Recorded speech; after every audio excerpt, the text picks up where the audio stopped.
welcome to another episode of the CheckDown. I'm here with all my great co-hosts today, man. Dre, how you feeling, bro? Hey man, I'm excited to get into it. Been on Twitter a little bit. People are anticipating how we gonna do this bottom five for the power rankings, and yeah, I'm excited to get into it, man. Mick, how you feeling, bro?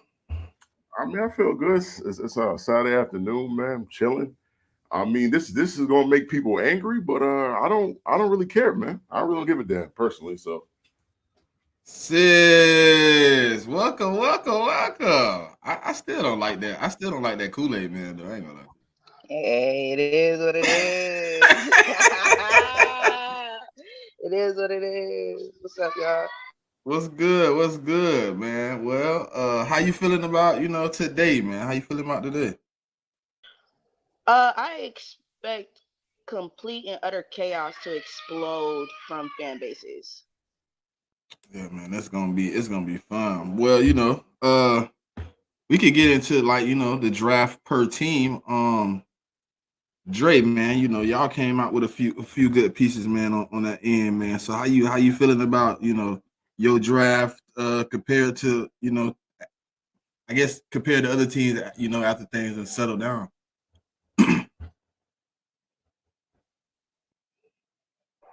Yeah, you hear me? Yeah, I can hear you. All right, cool. Now, I mean the Malik Neighbors pick. I love that pick. I think Malik Neighbors should be able to come in and be a wide receiver one from day one. Just got to see if the quarterback's gonna be able to get him the ball. The Newbin pick.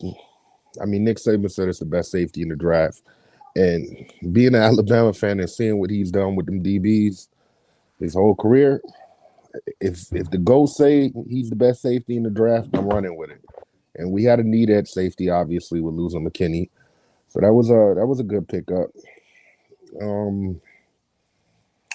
The Andrew Phillips thing, I kind of gotta see what we're thinking there. Like I don't know if Andrew Phillips is going to be in the slot. If he's playing outside, I would think he was going to be in the slot.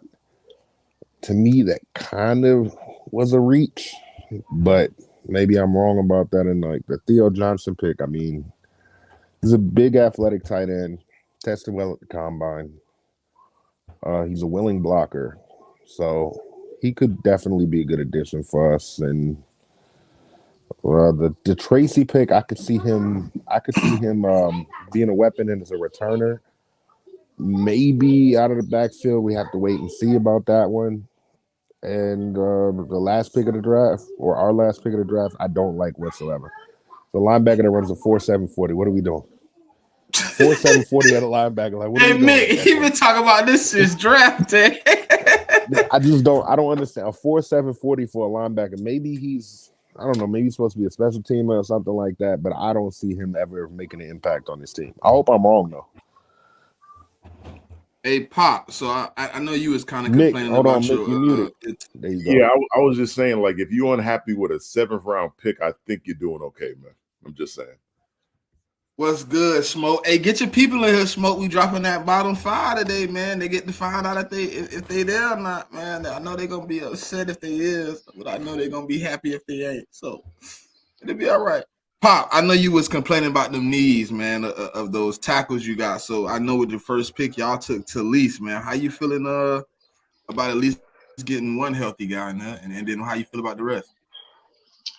Talise Fuaga was the pick that we needed to have, especially with our questions at right tackle and left tackle.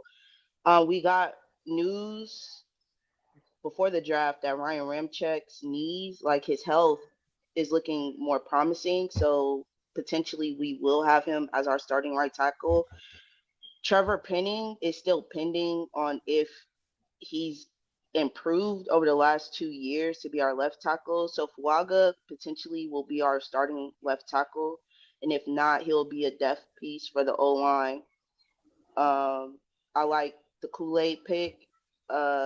We had a need at nickel cornerback, and that's a great pick to address that need. Also, he could potentially be a weapon for special teams. But Means, He's a wide receiver that we took in the 5th round after the Spencer Rattler pick. I like him. That's another depth piece for our wide receiver room. He has nice speed, limited production out of Pittsburgh, but I like the potential that he can give to our wide receiver core. He has slot potential, nice speed, can get off the line really well. I like Jalen Ford, a linebacker we took in the 6th round. That's another depth piece for our linebacking core. Also could be a special teamer. I just like what we did. We didn't reach. We didn't trade away draft assets, future draft assets. We didn't choose a project player. We didn't get a player that has terrible injury history. I think we did really well overall in the draft, and I like the potential that I see with the team moving forward. J Mick, we done had like a lot of conversations, so I know your admirations for this draft wasn't really to try to be the best team in the AFC East. Even though I've heard some of your fans say, the move has happened, but I know you just wanted to get better. So I obviously you got better. How you feeling about all your picks, bro? After you really sat back and got a chance to evaluate? I mean, from what I've been telling my own fan base and everybody, like for me, like they would have took Daniels or May, whoever was there, they was gonna take. That's what they did. May was there, they took him. I mean, May is gonna make our quarterback room better. So I mean, he got, like I've always said about Drake May, he got stuff to work on. He got his arm motion and his mechanics and his footwork. And I mean, he's gonna have that chance to work on that because he's not gonna walk in as the starter. I mean, he might win the job in the summer. Who knows? We'll find that out.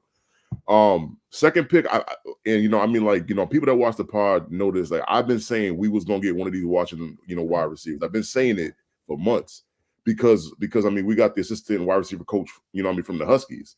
So I knew we was getting one of them boys. I was hoping it was gonna be McMillan, but we end up getting Polk. I'm not disappointed by it. Like, he's obviously not a number one, he's not gonna be an X or a number one guy, but he's a good second and third wide receiver. So I was cool with that. I ain't gonna lie, the Caden Wallace pick, I didn't know who the dude was. I'm gonna be honest, but he played opposite Alu. So I mean, I guess he said he could play. He said he could play left or right. So I mean, we need a left tackle. So hopefully he could work out at one of those positions. I wasn't too high on the Leighton Robinson pick. He's a guard because look at the last 3 years. Like, we've taken like 4 guards in the last 3 drafts. Like, I mean, we've overloaded on that position. So I wasn't too thrilled about that. I mean, for me, the pick that made our draft for me was Devon Baker. That's the pick right there that most Patriot fans was crazy happy about because a lot He of was here when that happened, right? Oh yeah, yeah. I remember. I was gonna say. I think I remember your reaction being a little excited, man. Yeah, I mean, and you wanted him a few though.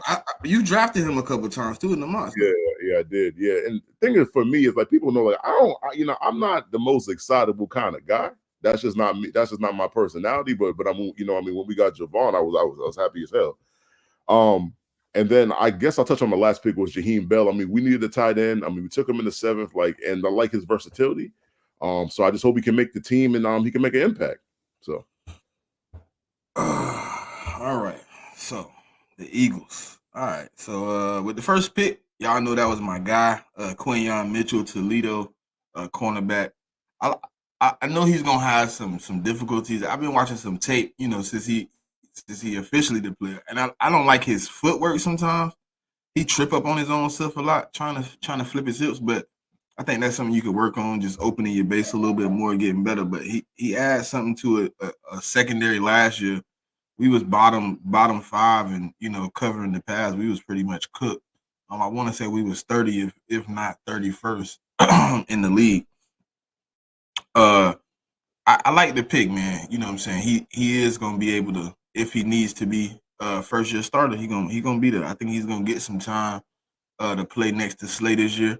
I know we got Isaiah Rodgers also, so just in case he's not 100% ready, I think Isaiah Rodgers could take some of those snaps and then transition inside if necessary. Now y'all know with the second pick, I was not a fan. I was not a fan. I'm still partial, right? I'm still like a little bit. The Cooper DeJean pick just still ain't like sat in because like I've been watching the tape and like everything people told me was I hate to call y'all this, but they lied. They lied. They told me the man was a lockdown corner.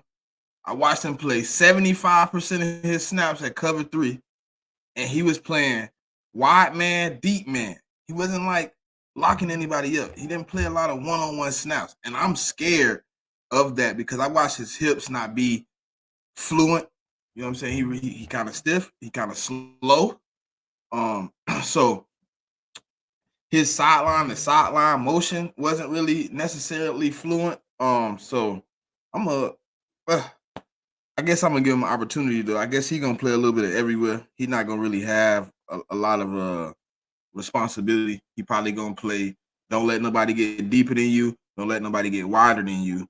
So we're gonna figure out how that works out. The Jalix Hunt pick is another question mark for me. But he plays what Fangio wants done in his defense from a defensive edge standpoint. Will Shipley, we need a running back too very bad. So I'm glad we got Will. Hopefully he can get more snaps than Kenny Gainwell. Anaya Smith, I think that's a good pick, man. We needed a gadget guy. We needed somebody that was gonna be able to get open, make some moves happen. And I think wide receiver 3 was very much a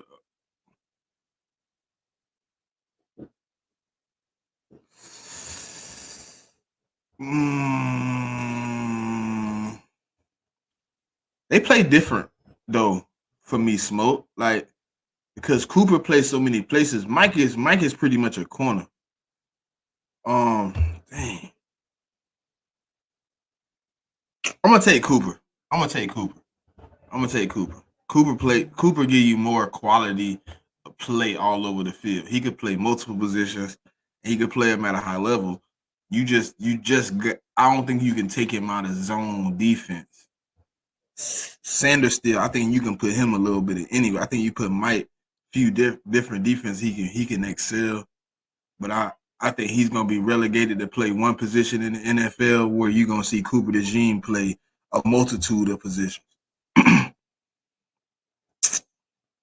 Nah, Dre, you know this next pick. My fan base love it. I hate it. But with the 155th pick, we took Jeremiah Trotter. Everybody love it. And then he put his daddy number on and all that. And they seen him yesterday in 54. They all happy and, tears running down their eyes. But, hey,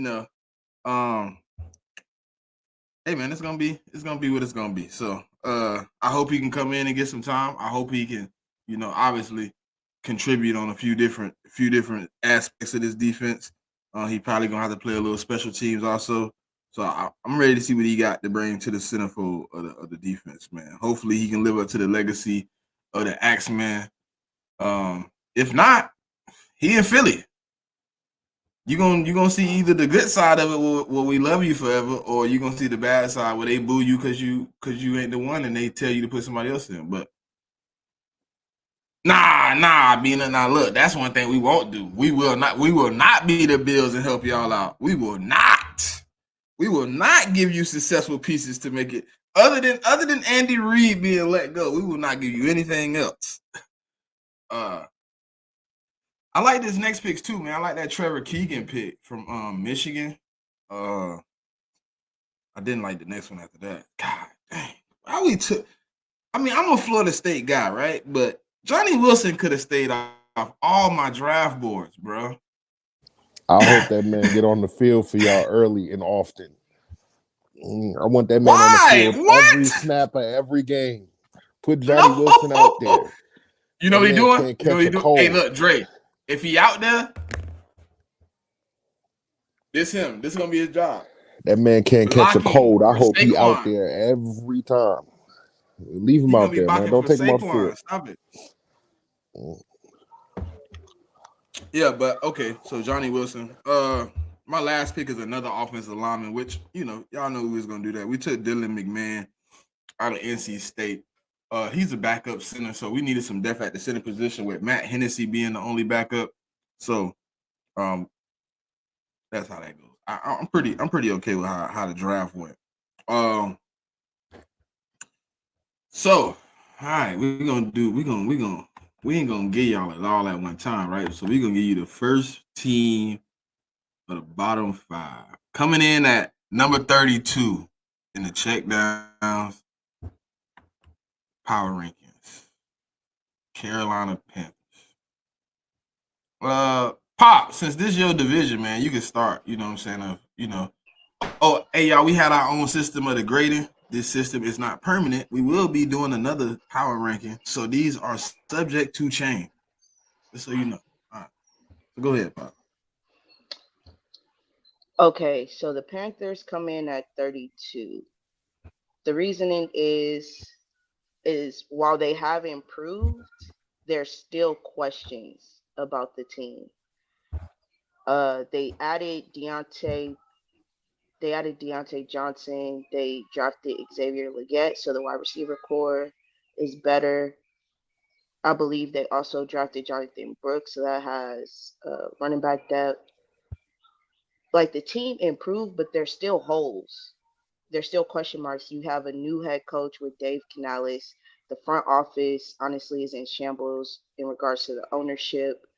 And even though they did improve, I don't know how much they have improved overall moving into this season. So that's why I have the Panthers at the bottom. Dre, get in here, Dre. Go ahead. Speak on it.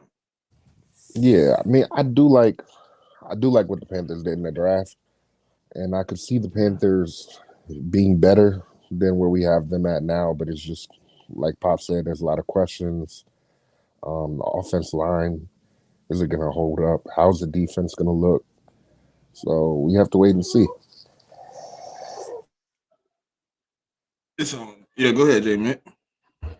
Yeah, I mean, I pretty much agree with what's been said. I mean, I like what they did in free agency. I mean, they signed Robert Hunt. They also signed, I believe, what's his name? I think it was Damian Lewis was the other guard they signed. So I mean, they're trying to shore up the interior of that offensive line. So that's one step in the right direction. The draft, I'm gonna just say this. I'm hating because because I wanted Leggett and I wanted, JB Sanders, the tight end of Texas. And I mean, like they picked them right before us two separate times. So, so I'm hating. Those are players that I wanted to get, and we ain't get them. But but their draft, yeah, like I really like their draft. Like what they did was like they got good pieces on offense and defense. They got the corner out of Washington State, Shaws Smith Wade, which I think is a good pick. I mean, they got him in the fifth, which is really a value pick. And I do like their coach, man, because their coach has a track record with quarterbacks, and making those quarterbacks better. He coached Geno in Seattle, and then he coached Baker in Tampa. So when he coached those guys, like they had some of their best years.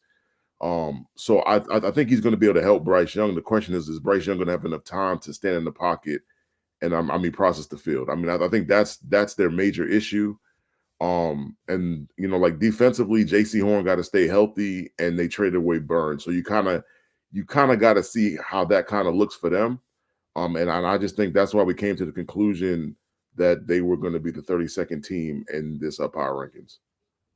Yeah, man. I think they definitely improved as a team, right? And I think they have all the capability of moving up and down this power ranking throughout the season. You know what I'm saying? But right now, for me as a team, even with all the additions, I think it's still more question marks than answers after this off season. I think you still have a question mark at head coach, offensive coordinator, defensive coordinator.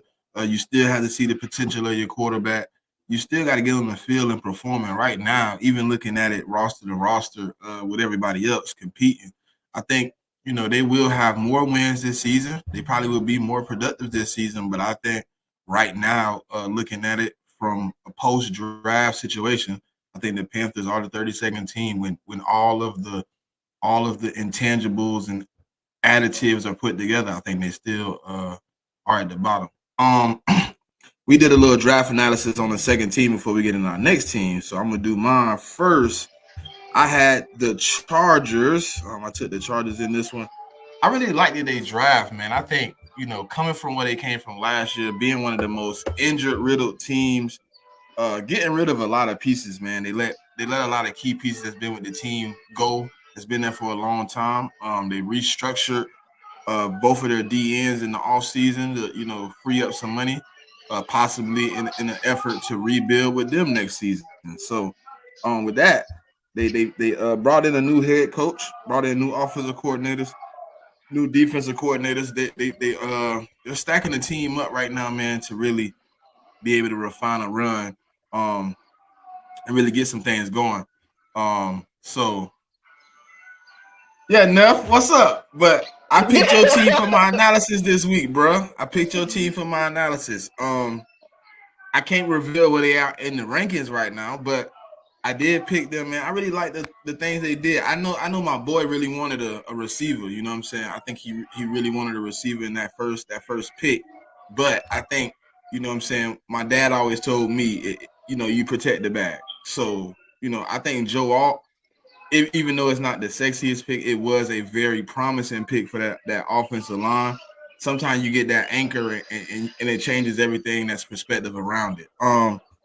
They brought in a few good pieces, man, and even in this offseason.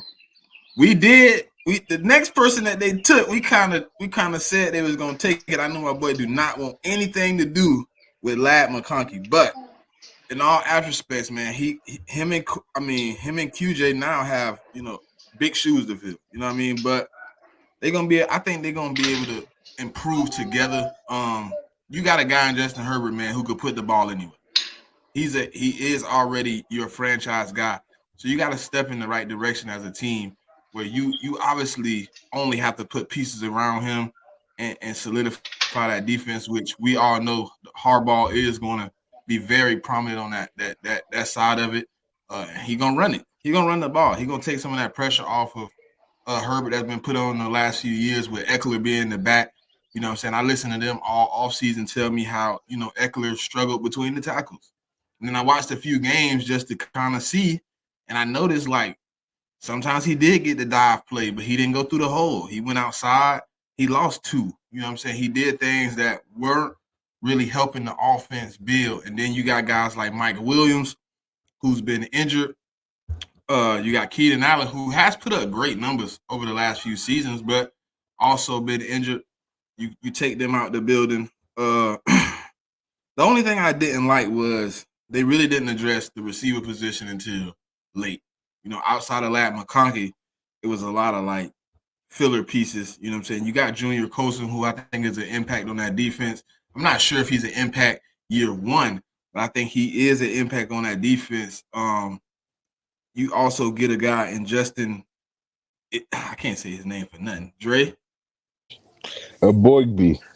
Boygby, the D tackle. He's a 3-tech, but he also can swing out and play a little DN if you needed him to. I'm pretty sure you can put him all over that offensive line, all over that defensive line. You took they took that corner too. What's that? Tariq Steele, Maryland. He wasn't 100% high on my list, but he was somewhere in that middle pack of cornerbacks, man, coming out of that draft because he has a lot of upside. Being at Maryland, I know you don't get a lot of TV time, so a lot of his tape is very. You got to go look for it. You got to go watch because it wasn't on TV every Saturday. But he put up some good numbers, man. And then right behind that they took Cam Hart, who I told y'all I thought was probably somewhere in a tier 2, but due to a lot of his question marks as a cornerback, height, speed, injuries, production in college, a lot of those things put his stock down early, even when he was able to put up good performances at senior day and combine and things of that nature. It still didn't kind of help, so he was kind of at the bottom. And then they took Brendan Rice. I don't know where he's at ranked amongst the other receivers. I know he is a very he is going to be able to be structured. You know what I'm saying? He's very moldable. He doesn't have a lot of good or bad tape. It's a lot of just average tape where he just looked like a guy on a team instead of the guy on the team. So right now, you bringing in some guys to see what can happen, and then they took Cornelius Johnson out of Michigan with their last and final pick. So I think those guys are on the right track, man. On the start of this semi rebuild, you can't really I technically wouldn't want to say they're in a full rebuild with your franchise guy and a few of those defensive pieces you got. I think they are going to have to retool. They might be in a fast turnaround rebuild, but I really do like their draft. Hey, Smitty, I think Cornelius Johnson could be a steal for them in the draft this year. Harbaugh knows Cornelius probably better than anybody, and I think because JJ wasn't really asked to do a lot of throwing at Michigan, there wasn't a real big spotlight on his receivers. But I actually like Cornelius Johnson. I think he's a guy that could end up being a steal in a couple years from this draft class. I wouldn't be surprised, bro. To me he slid a lot. I thought he was way higher than that, man. But all right, we can go to the next team real quick. If anybody else got comments on the Chargers draft before we move to the next team. I mean, I just like what they did. I mean, like they had, first round, I mean, they got the best tackle in the draft. Second round, they got, I mean, like Lad McConkey, who was, I mean, my guy from college. I mean, I think Lad is going to be good for them because he gives them versatility outside and like the slot. So I mean, he can pretty much play all over the field.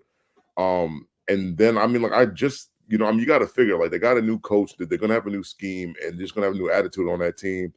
And I mean, I just think their draft is going to help them to be able to do that. So, yeah. Sis, anything? You got anything for him, Pop?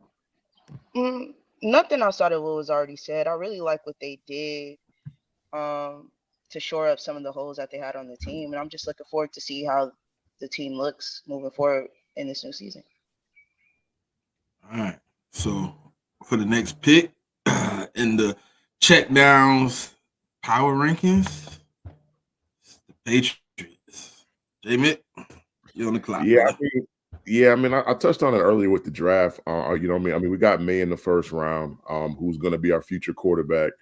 The good thing is in free agency, like we brought in Jacoby Brissett. So I mean, Jacoby is going to be, he should be the starter. And I kind of like I said earlier, unless Drake May outperforms him in training camp, because this is what happened 4 years ago. I mean, when we had Cam returning for his second year with the team, and then we had drafted Mac Jones, and I mean, Mac Jones beat him out.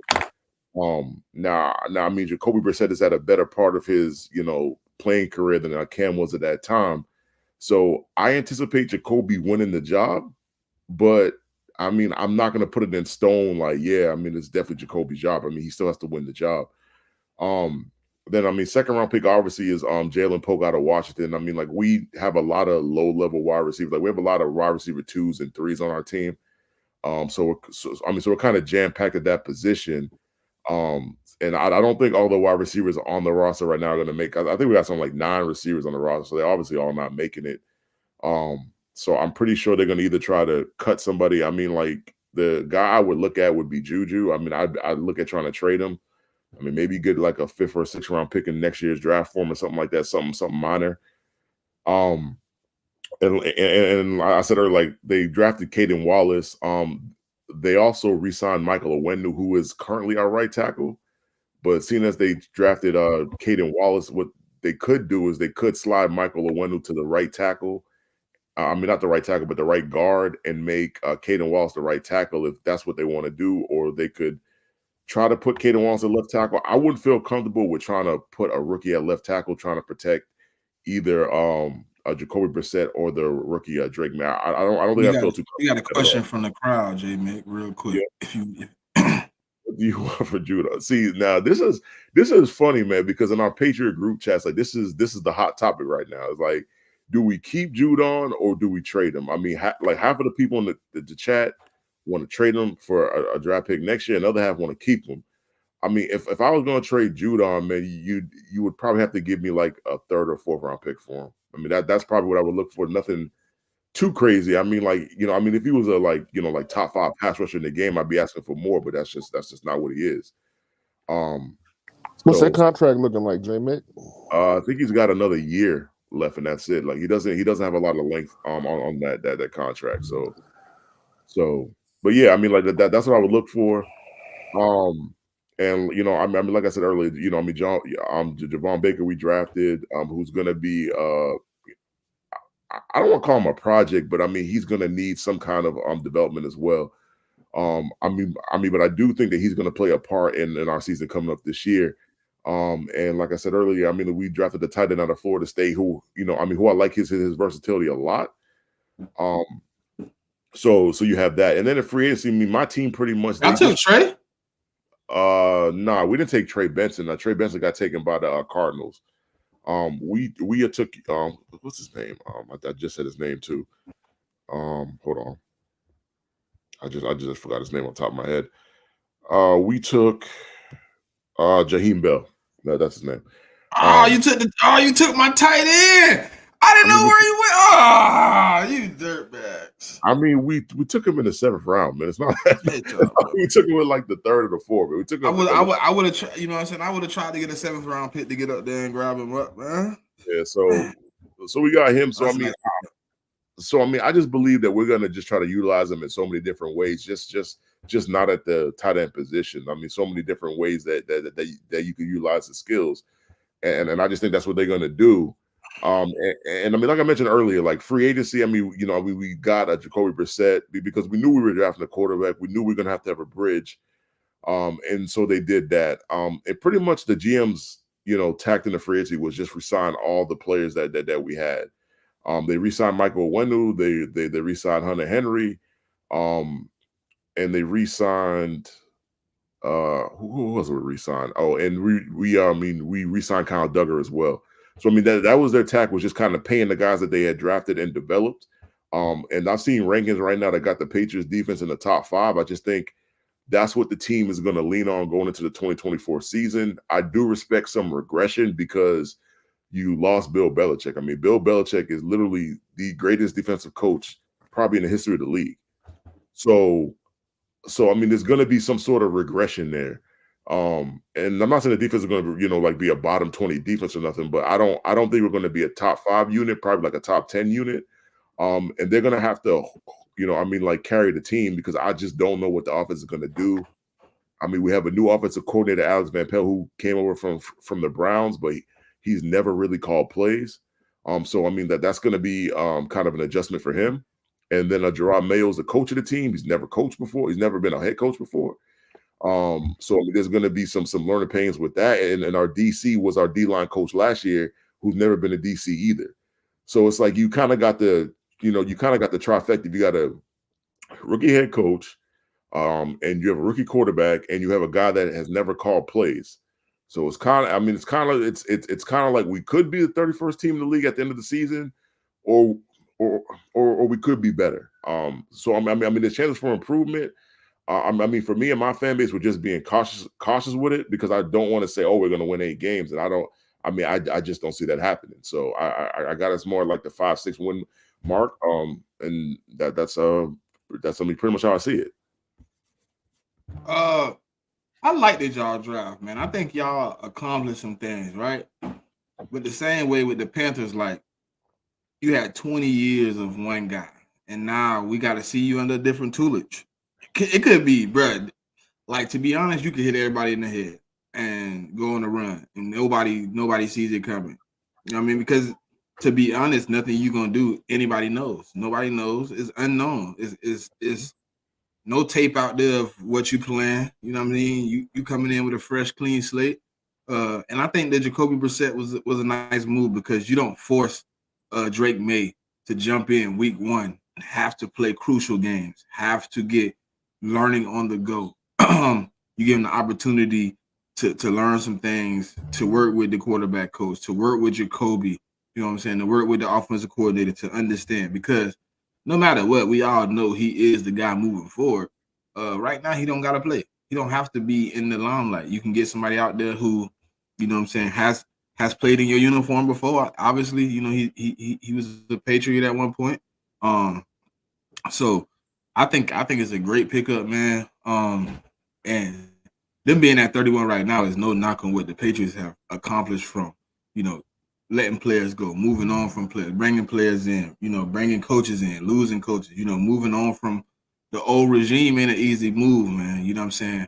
It wasn't like they built it overnight. It ain't gonna be rebuilt overnight. But it's a good start. So even though they had 31, it's no knock on the Patriots. Yeah, I think we got a question in the chat. So someone's asking me, is Mondre Stevenson going to be healthy? I mean, he only had a high ankle sprain last year, so I mean, you're talking about 6 to 8 months of just rehab and all that. So I mean, he should be good to go by an OTA. So I'm not too concerned about that either. So, Dre. Yeah, man, I like the pickup. Well, I like some of the pickups I had in the draft. I think y'all had a good draft, and it's like y'all was saying, it's just a lot of question marks. The question marks prevents us from really projecting Patriots to be better at this standpoint. I could definitely see them being better, but it's just a lot of those questions got to be answered before I really believe the Patriots are going to be a better team this year. But I think they could do it. And like you said, Smitty, it's not a knock on the Patriots right now. It's just as things stand today, I don't think there's any other way you can project it. I mean, you're coming off a season where you were a bottom 3 team in the league, so it's not a stretch to say you would be a bottom 2 team this upcoming year. But yeah, I could definitely see improvement. I mean, we've seen first year head coaches have success, even with rookie head coaches. If you go, or with rookie quarterbacks, if you go to the Texans last year, the Texans had a rookie quarterback, first time head coach, and they make the playoffs. So anything can happen. It's just things have to work out for you. So we'll see. Sis. Yeah, I concur with pretty much what's been said. There's uncertainty on the offensive side of the ball. Yes, you have Drake May, but that wide receiver core, like who's gonna show up? I don't know what your tight end situation is, but like that offense just isn't good to me right now. And again, with the rookie head coach, just need to see how this team performs. I can't project them higher than the position that we have them at right now. There's just a lot of question marks with them going forward. Hey, Dre, you got your notes ready for your team, bro? Well, I'm about to pull them up right now. Give me 1 second. It won't take long. So the team that I think had a really good draft this year was the Steelers.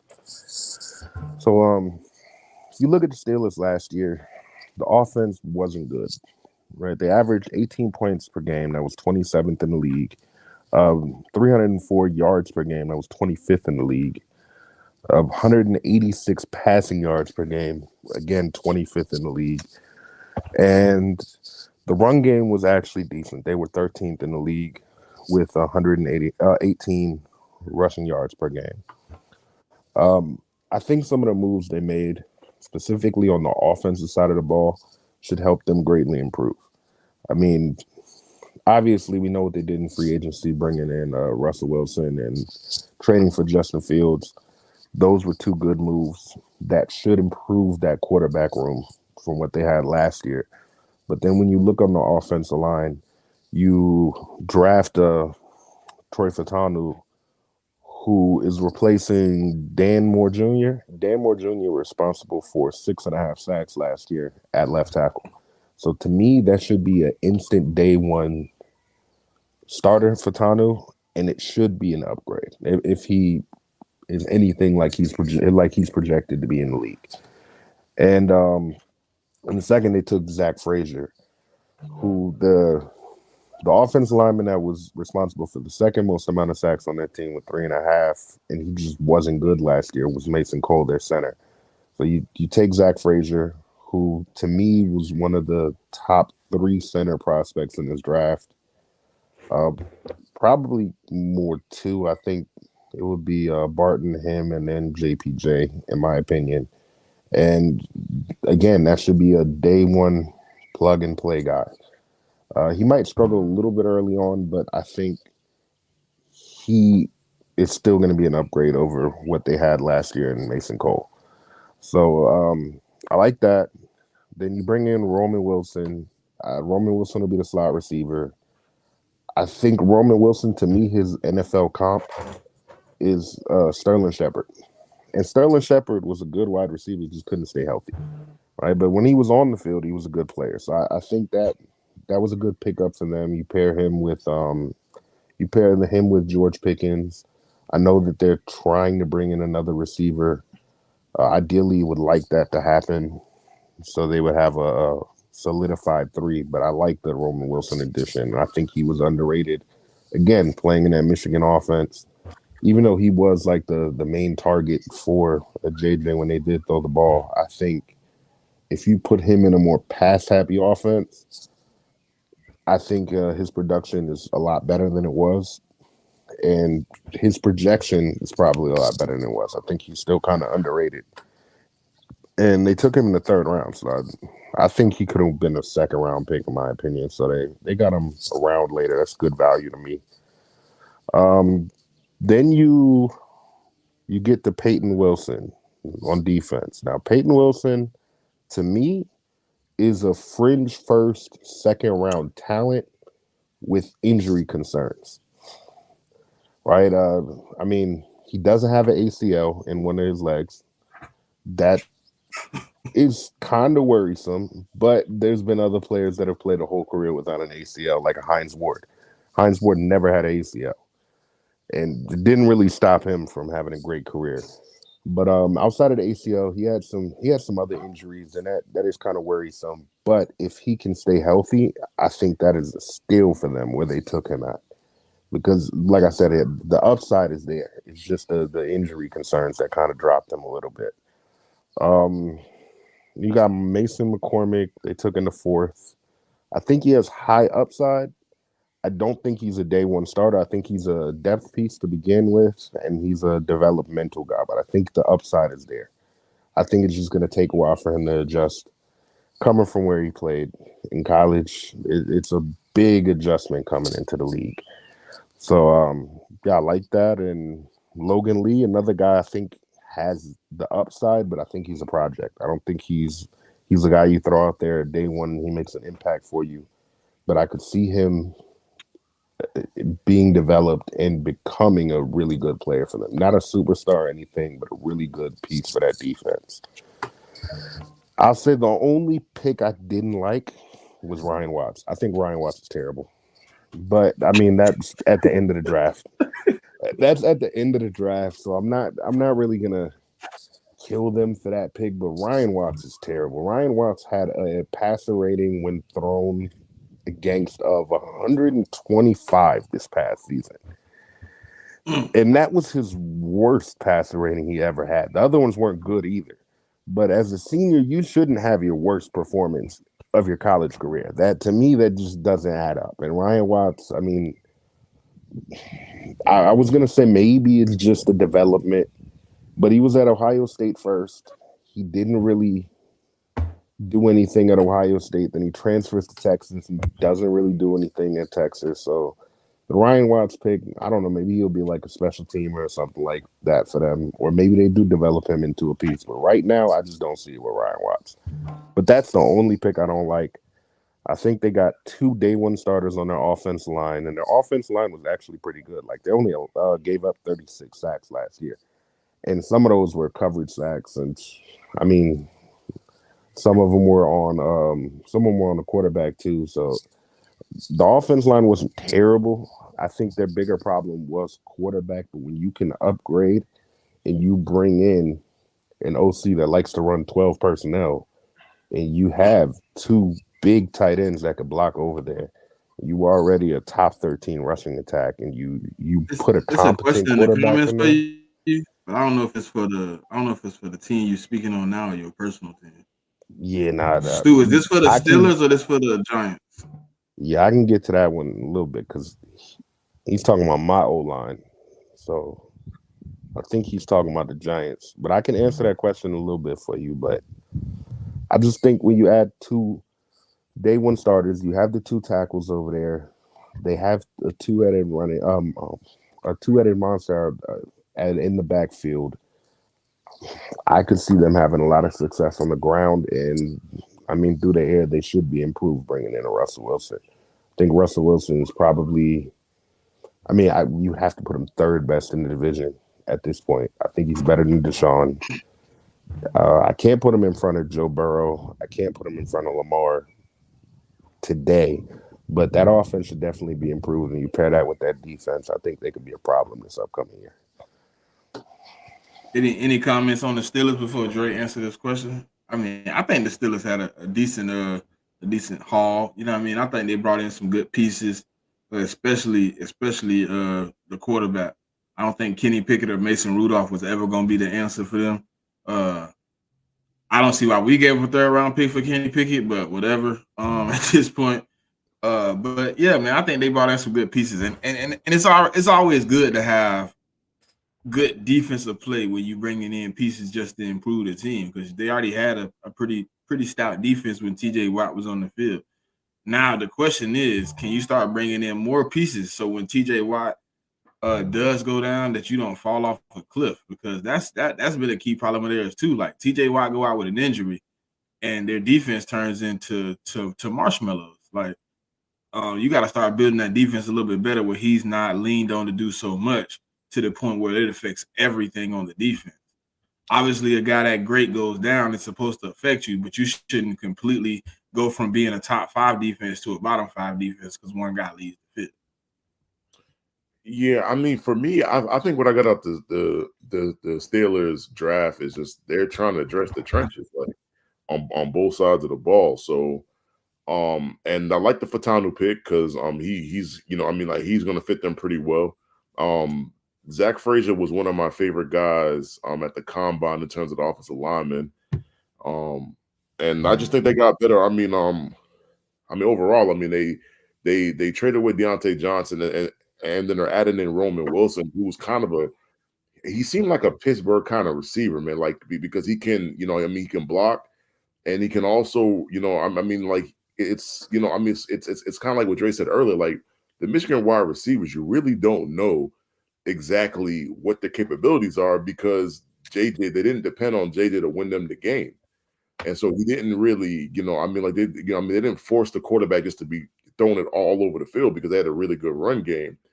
So I think whenever you're drafting one of these Michigan wide receivers, it's either going to be feast or famine. Like either they're going to be really, really good in the league. I mean, because we didn't really see their full capability in college, or they might be in college and maybe they just weren't that good. So that's just something that we're going to have to find out.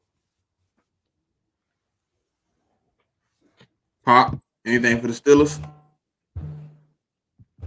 Yeah, my biggest question for them was quarterback moving into this offseason. And I think the addition of Russell Wilson and Fields gives them good upside. Also, I like what they did in the draft. They shored up some positions, but overall, I think the Steelers addressed their needs and improved talent wise.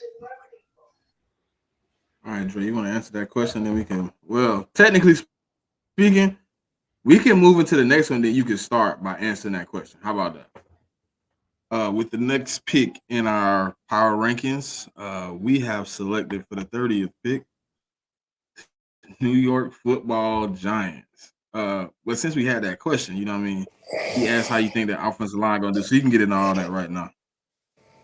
Yeah, I mean, I think there's still some question marks on the offensive line. I like the addition of John Ryan. He'll be our left guard going into the season. He has a lot of experience at both left and right guard, but he plays better at left guard. Left tackle, as long as Andrew Thomas stays healthy, that's the one position on my offense line I'm never going to worry about. Andrew Thomas is one of the best left tackles in football, so I'm not going to worry about him. The center, JMS, he had a kind of up and down rookie year. He got hurt, so we got to see what he does this year.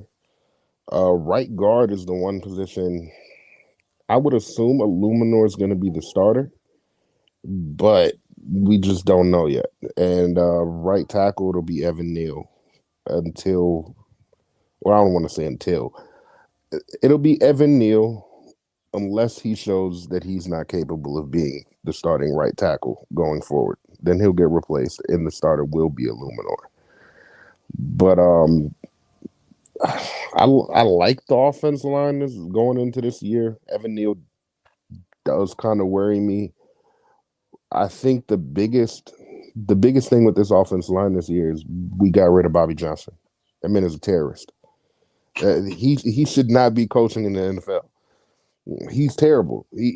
I'm so glad the Commanders have him now because he's terrible. But yeah, getting rid of him and bringing in Carmen Brasillo, who was with the Raiders last year, I think was a good addition. Once they fired another terrorist, Josh McDaniels, the offense line actually got better once he was allowed to actually coach the guys up the way that he wanted to coach the guys up. So we'll see. I think there's potential there, but because of the question marks, I can't definitively say right now we will be a good offense line. These guys have to come together and gel first too. Just have to see if it's going to work out. So we'll see as far as offense line goes. Quarterback. Well, I think everybody knows how I feel about the quarterback at this point. But Daniel Jones is not the answer. It's time to move on. There are reports that Drew Lock might be the starter, so we'll see. I wouldn't be mad at it. Start Drew Lock. If you think you got something in Drew Lock, you start him. Don't put Daniel Jones out there. So quarterback is another question mark. Running back. Oh, this man cold. You cold hearted. That man said put Drew Lock on the field. I'm dead serious. Put Drew Lock out there. I've never heard the words "put Drew Lock in there." It's crazy. I mean, you ain't never heard the words "put Daniel Jones in there" either. So it's the lesser of two evils. I don't know, man. Like I mean, to me, it's a lateral move. I don't know if one is that much better than the other. Man, I mean, Daniel Jones is definitely better than. Did you see Drew Lock in Seattle? He beat me. He beat me. He beat Smitty, and I remember when Drew Lock came in the game. Well, technically speaking, he beat James Bradbury. He technically beat James Bradbury. Vanilla Vic is crazy. Hey, look, I'm just saying, like, if they throw him out there, they throw him out there, man. I'm not mad at it. But it also has to do with the injury, the injury guarantee. So you remember last year how the Broncos they ended up benching Russell Wilson because they didn't want him to get hurt and risk having to pay him more money. We have a similar situation this year with Daniel Jones. So unless they feel like Daniel Jones is going to be the starter going forward after this year, there's no reason to put Daniel Jones on the field. And this is not just my feelings. When Daniel Jeremiah is putting it out on his podcast, it's because he's been hearing some things. Like one of the things that he heard was they were comparing the quarterbacks, which this kind of does scare me, but they were comparing the quarterbacks to Daniel Jones and Drew Lock. An emphasis on Drew Lock, and the one they came up with, J-Mick drafted. And that's why we were trying to move up so far to go get him. So I don't know, man. I just the quarterback position is a big question mark this year. Running back, I don't like Devin Singletary. I don't think Devin Singletary is the answer either. Can he be productive? Yes, but I mean, we went from a Ferrari to a Honda. The Honda is reliable; it'll get you from A to B, but it's not a Ferrari. So it is what it is there. And I mean, receiver, I got a Ferrari in that room, but who gonna throw in the ball? I don't know who's gonna throw in the ball. I like the receiving quarter. I think if the quarterback play is competent this year, I think our receivers can actually be pretty good. But my concern is mainly the offense. On defense, I'm fine with my defense. I like my defensive line. I like the linebackers. The linebackers, last year was a top 10 unit together. Bobby Okereke by himself was a top 10 linebacker. And the addition of Brian Burns with Kayvon Thibodeau and Dexter Lawrence, who might be the best nose tackle in all of football, that's a pretty good defensive line. Now, corner, I got some questions. Who's going to be out there besides Banks? And is Banks going to have a sophomore slump, or is he going to build upon what he did in year one?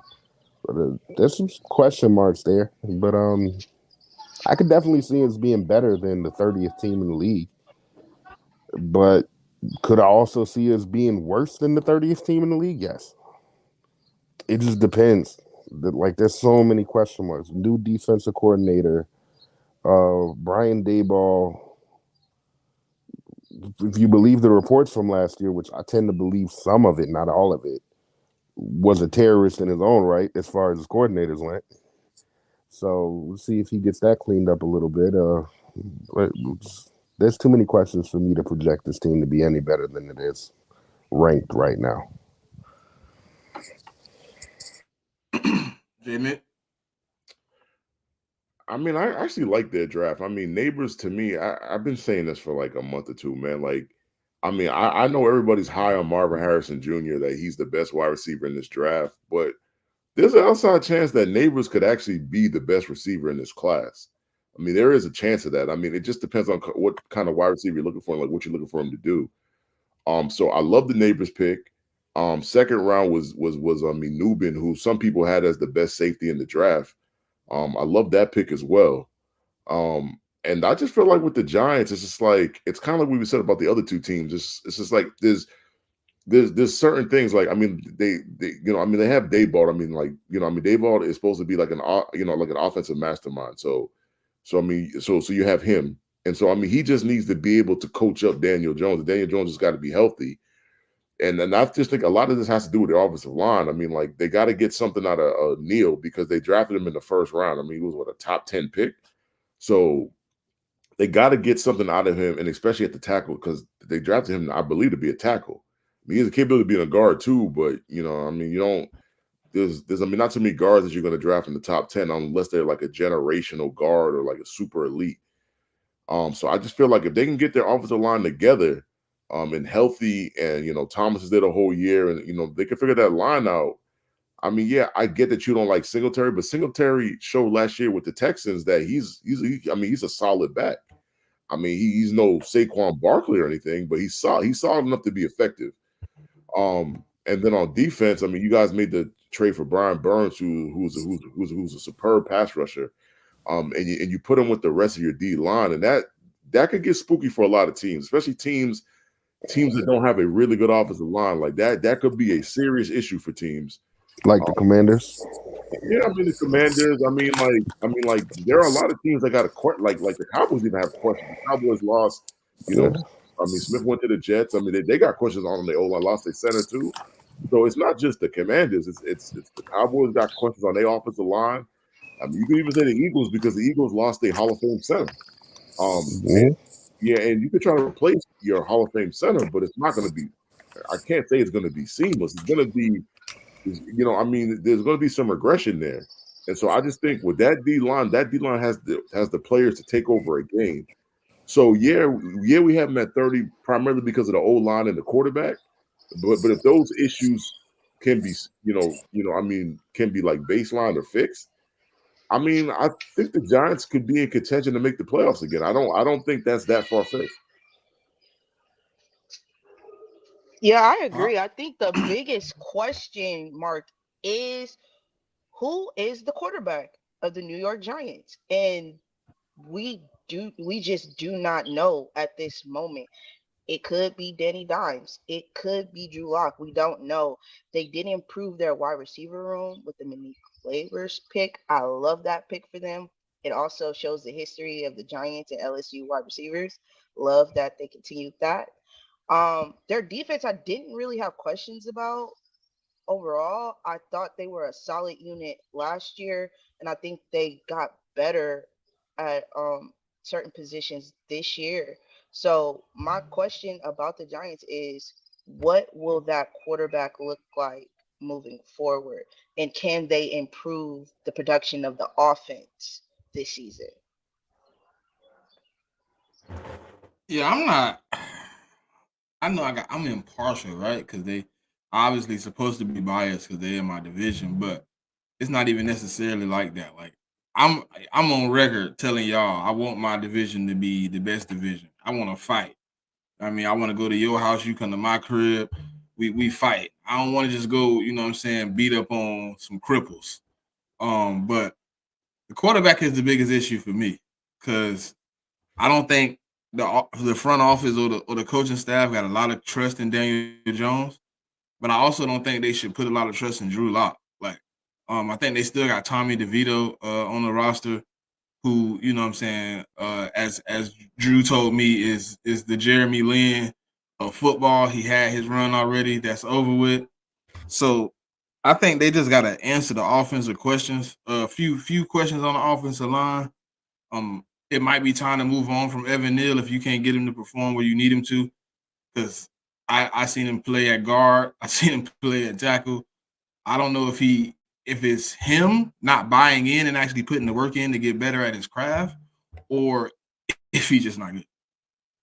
It seems like sometimes he has like a little stretch of maybe 2 or 3 games where you like, all right, he getting it, and then he go back to the same routine, and it's like, when you got a guy like Andrew on that line, he out there putting it in every week. He gonna put on a gold jacket just like Jason Kelsey.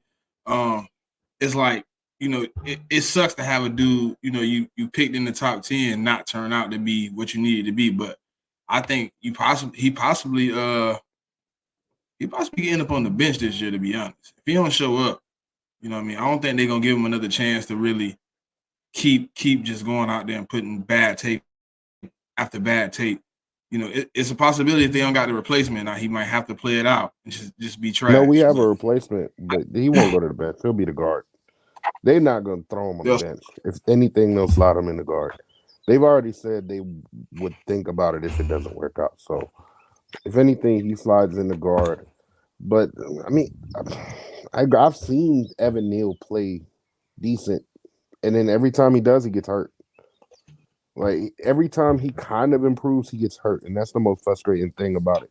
He puts in the work in the off season, and though. I then when he come mean, back from injury, he on the same grind. You know what I exactly, mean? exactly. So just got to see this here, but I don't think he'll end up on the bench. I think if anything, he'll be the right guard.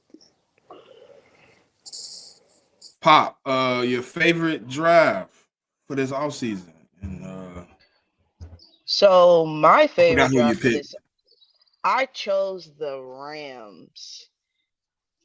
I chose the Rams. And the Okay. biggest question about the Rams was how would they address the loss of Aaron Donald's retirement? And in the first and second round, they drafted Jared Verse and then Brandon Fisk out of FSU. They got that they got that nice They couldn't Seminoles. find another school to draft from, huh? I guess. Dang, they like us. I don't want to hear nothing else about us loving Georgia, bro. They love Florida State. They took first and second round. Stop it. Yeah, and that's a nice tandem moving forward with them. I like. Hold on, I need to grab my notes.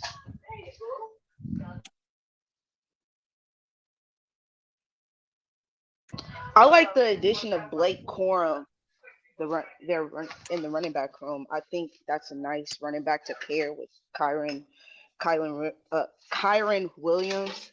There, I also like the fact that they addressed their own line depth. They didn't really have bad play, but they do have some positions that are going to be free agents this year. And they got Bo Limmer out of Arkansas and KT Leviston out of Kansas State. And I think that's some depth that they can use there.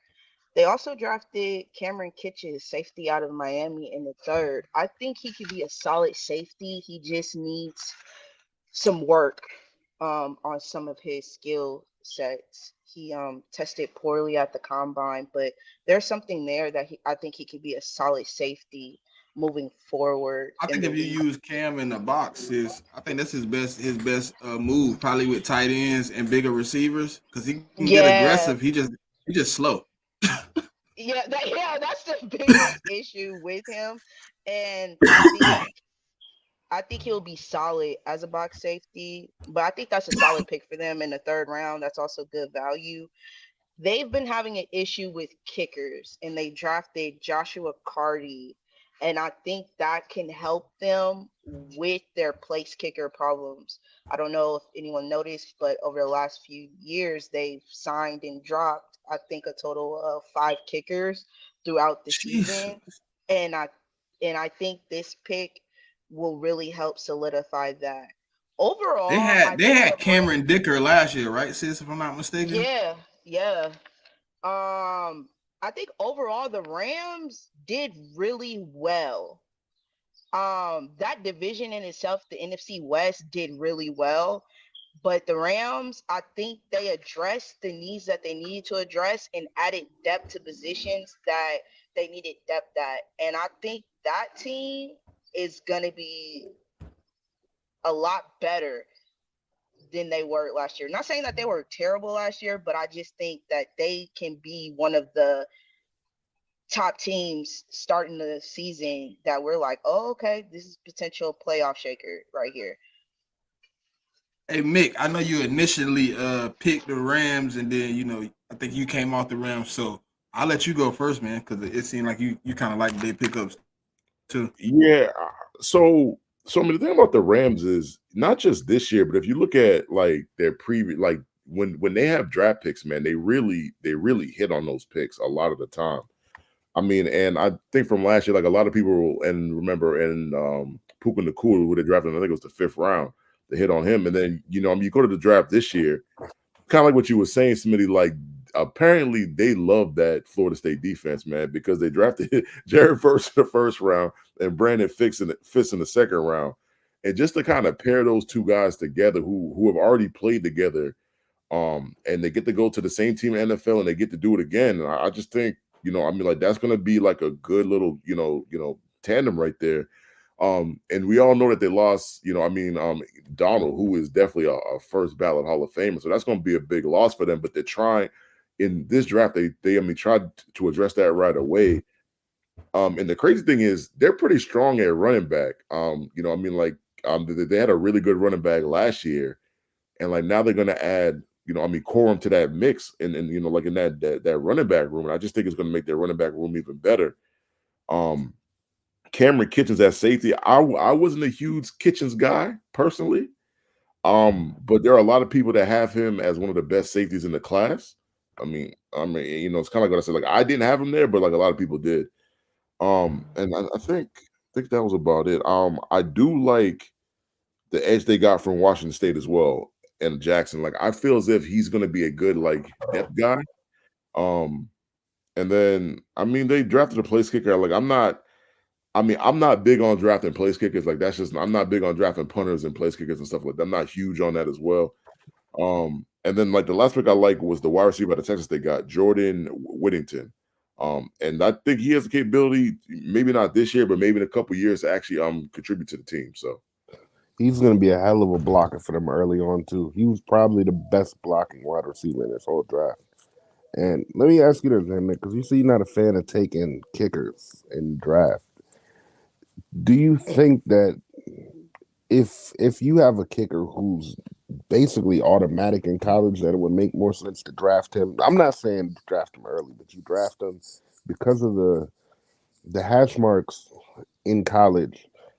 It makes the kicks in college a little more difficult. The angles that they actually have to kick from more difficult than what they're going to have to do in the NFL.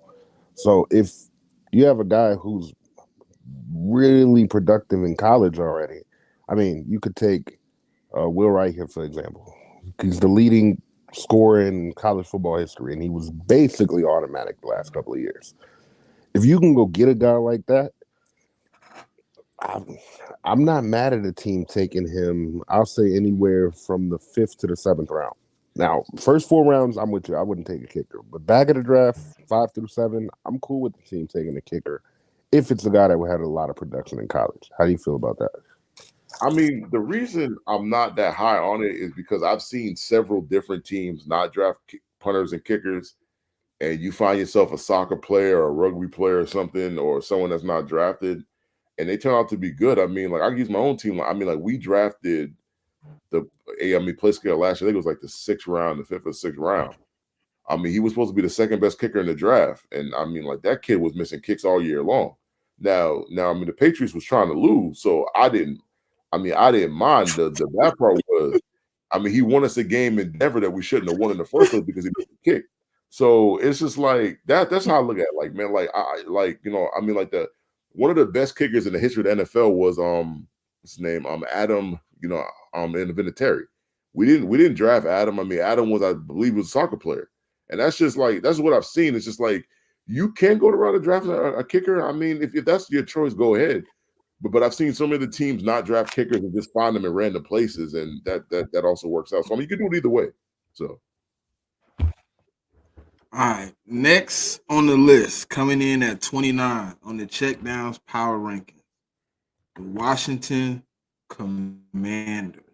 I'll go first, man. Like, to me, yes, they have a head coach who has some experience.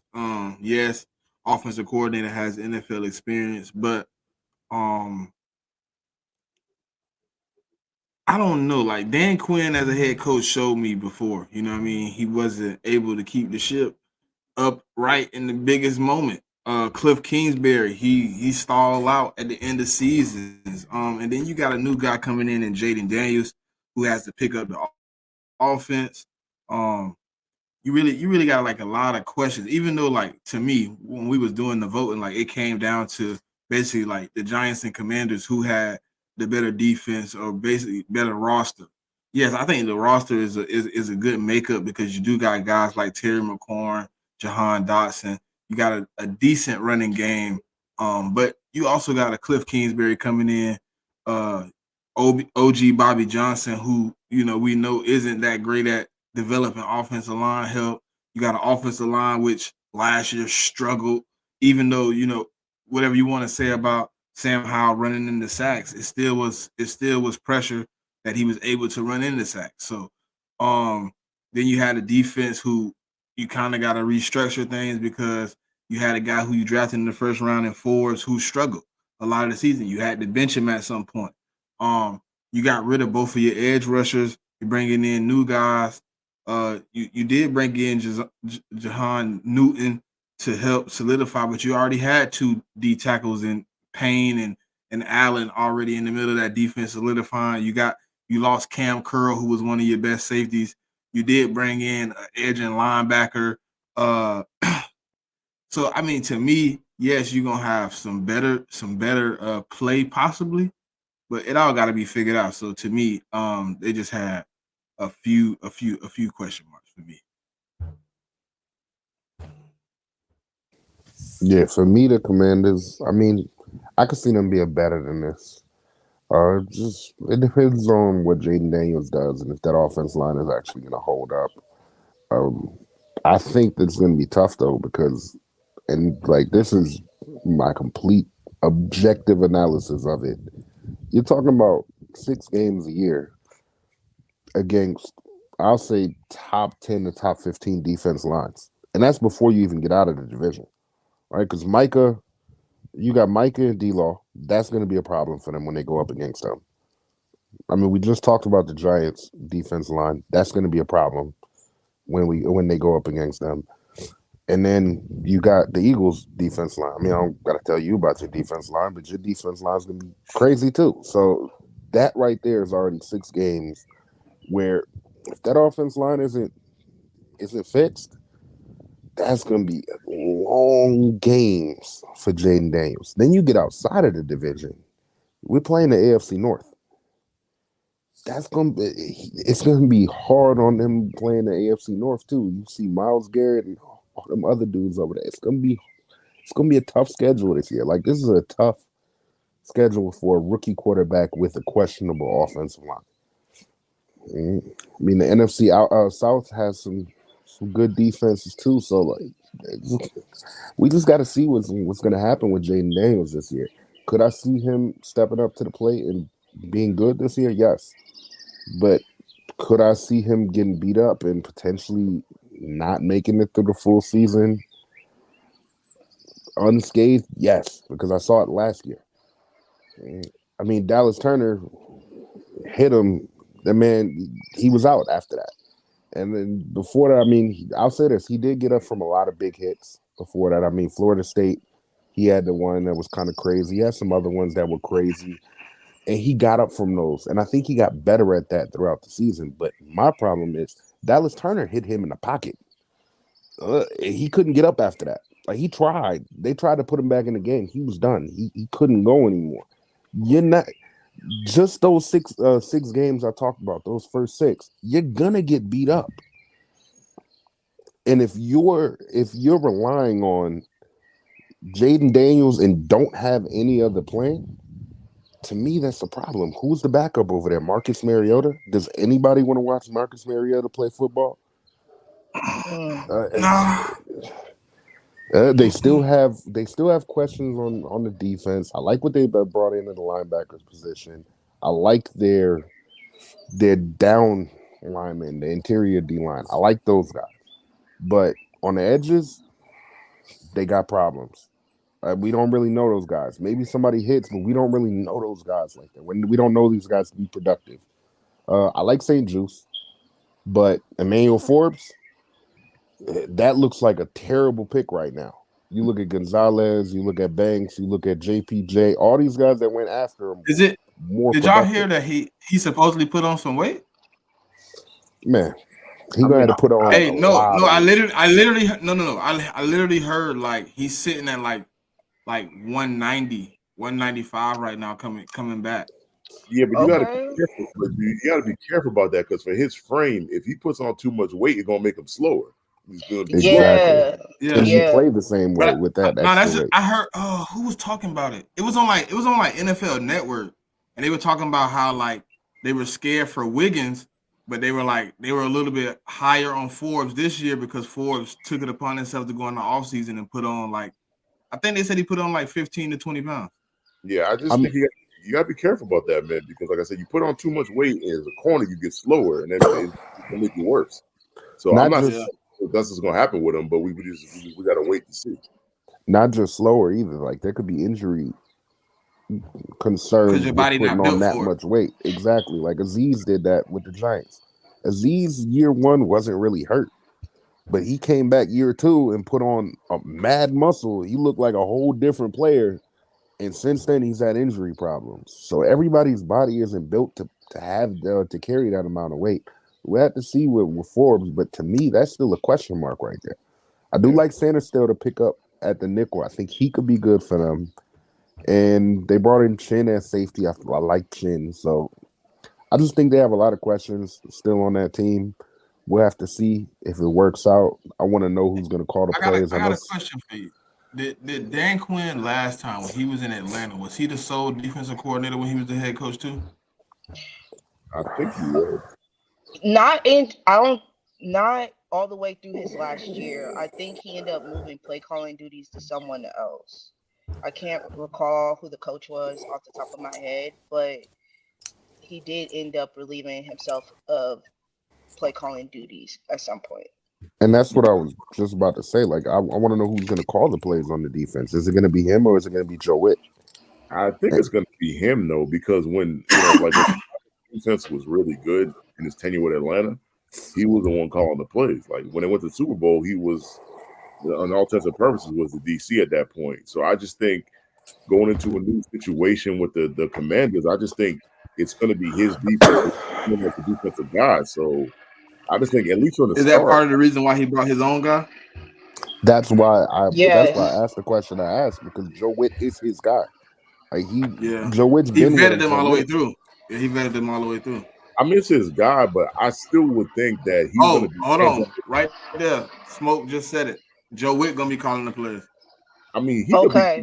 he could be calling the plays, but I just think that they brought him in as a defensive coach. His handprints is going to be on that defense regardless. Oh, Even for if Oh, he gonna sure, make sure Joe Witt doing his Facts. job for sure. 100%. He's Facts. definitely going to be involved, but that's another thing. Like Joe Witt, if I'm not mistaken, I don't think he's ever been a defensive coordinator. no, I don't think so either. It's gonna Right, be a so it's gonna be a it's him going to and be an him and adjustment him period. job. You know what I mean? They're gonna be calling it together. I Yeah, mean, it's not but like it's he's going going to to be be an calling adjustment. offensive plays or anything. I mean, Dan Quinn really has never touched the offense at all. And Yeah. I mean, Right. I get he'll be in the meeting rooms, with the offense and the defense. I get that, but I just think his fingerprints are going to be on that defense, man. I mean, that's what he's known for, especially with the Cowboys. Yeah, Facts. and I agree, but my question mark is about the Commanders' offense. You do have the addition of Cliff Kingsbury, but like, I mean, we He's saw, known to flail out. He's known to yeah, we flail out. saw Like what that was like. So I don't know how much of an improvement that is for them. Dre brought up the fact that they took on the O-line coach. If that's if if you flame out at certain places, I just don't see how you all of a sudden are going to get better with the Commanders. So that offensive line is a big question mark. You do have a rookie quarterback, and I just don't see how you can expect a rookie to elevate that team to where I hear fans of the Commanders want them to be. I just don't see that happening with the Hey, Bando, Commanders right It's I Cliff mean, Kingsbury, Bando. They got to Cliff as the OC. to And be now. fair though, we saw a team do it last year. So I'm not saying the Commanders can't do it, but they're gonna have to show me before I put them higher on this list. Because we saw a team do it last year with, I mean, with a head coach with less experience and a That's rookie fair. quarterback. So That's fair. It's just until we see it, I just can't say all of a sudden they made this great leap. Just right now, exactly, it's just a question mark. And like the point you brought up with the health of Jaden Daniels, like that O line has to hold up against the defenses y'all are coming against. If not, I don't know. I don't know how Jaden Daniels' rookie season is going to play out this year. So that has to be something that they severely address during training camp. And can Like, and my question is, can he adjust his offense? You know what I mean? I know you had a offense you played with Kyler Murray, but the game that Jaden Daniels plays, just it's because they both different. scramble is not the same game. You know what I mean? And Yeah, can you change it up? Can you give him the easy throws that he likes? Can you give him the things he likes? Not just come in and say, "Hey, we run an air raid because that's what I run." That's the difference between a good OC and an OC. You know what I I mean? have an interesting tidbit about that. I was watching what's his name, Kurt Bankert, I think. I watched like a short video of his yesterday, and he was talking about the air raid, and I forgot who he brought up that was at Texas Tech, but he brought up somebody that learned under Kingsbury, and then he himself he learned under Lincoln Riley. And what he was basically saying, oh, it was Johnny Manziel. He was talking about Johnny Manziel. He was talking about himself, and I think he had maybe brought up some other players because Johnny didn't start at A&M. He started somewhere else and transferred there. But what he was saying is that these guys don't necessarily have a playbook. These air raid guys. That it's basically like it's like the rappers that don't write shit down. They freestyle, but they do it in their head. That's how they expect their players on offense to run the offense. There's not necessarily a playbook. It's just a set number of things that everybody has to know to be able to do their job on every given play. And it makes guys kind of see the game a little bit differently. So I could see that maybe being a little bit of an adjustment for Jaden Daniels if that's going to be the case in the NFL with Cliff Kingsbury. But I will say this: Kingsbury is probably one of the better offensive minds in the NFL. So I think Jaden Daniels is in good hands, and I think he'll be able to adjust the offense to Jaden. It's going to take some time, and how fast is Jaden going to actually pick it up? But I think he can yeah, do it. yeah. So just on touching on their draft, I mean, anybody that knows me knows that I'm a Jaden guy. So just by that fact that them drafting Jaden Daniels, I was mad in the moment, but I'm happy for the Commanders because I just think that I mean, you team him up with Kingsbury. Kingsbury to me is an awful head coach, right? He's not a good head coach, but as Mm. an OC, I mean, I think he can do really well. And so I mean, he got obviously they got the quarterback that he wanted, and Jaden Daniels, and I just think that the Commanders That's had a kind of what I'm really interested to see, J. Mick. Him without the pressure of being head coach slash OC. yeah, he's just gonna be the OC. So I think their OC gonna be fine. I think Jaden gonna be fine. It's just the learning curve, man. Like some guys that play quarterback in college, they come in and they come in there on fire, and other guys, I mean, it might take a year or two to like I'm kind of get used to playing in like the NFL. I mean, Jerzon Newton pick, I love that pick because the funny thing is the Falcons traded up the spot before that and they drafted a D tackle that's not better than Jerzon Newton. Like, I didn't on a Falcons point of view, it didn't make any sense. You trade up, and I'm not saying the kid out of Clemson ain't good. He's good. He's just not Jerzon Newton. That's all. So I mean, I love the Jerzon Newton pick. I love the pick. The corner out of Michigan, Mike Sandstrom. I love that pick as well. I think he's going to be a really good corner in the league. Ben Sinnott, I mean, I had him on my own draft board, so and I wanted to draft Ben as well, so I really love Ben as well. Luke McCaffrey is a very interesting pick to me because I think Luke has the capability to be good. I think they kind of drafted him early, and then once the draft ended, I realized that the Commanders did not have a 4th round pick. And I think if they would have had a 4th round pick, they would have waited to the 4th to take him.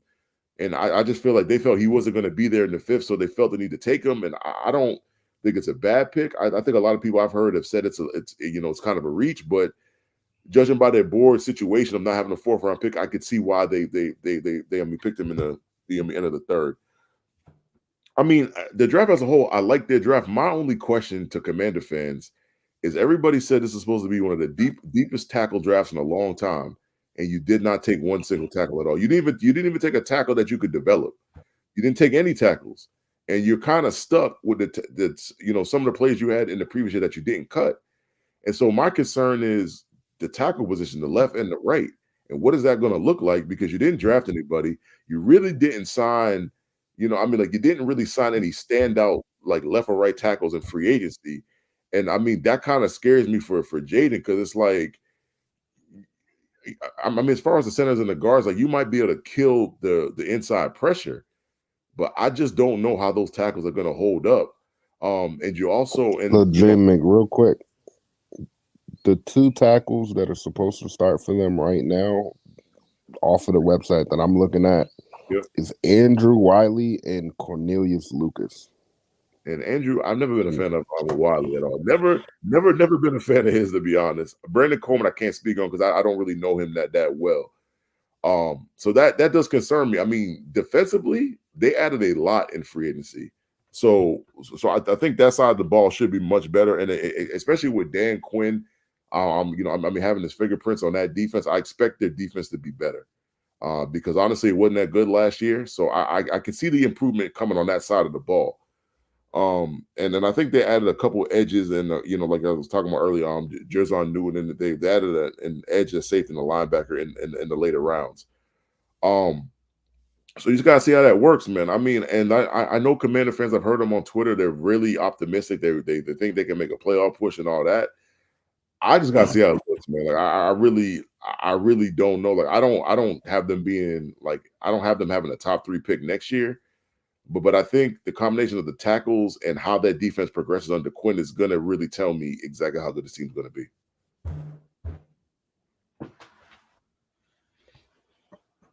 All right. J-Mick, who did you pick for your team of the week? The draft, your best draft before we get into this last team. So I picked the Cardinals, man. The Cardinals were tied with the Commanders with the most top 100 picks in the draft.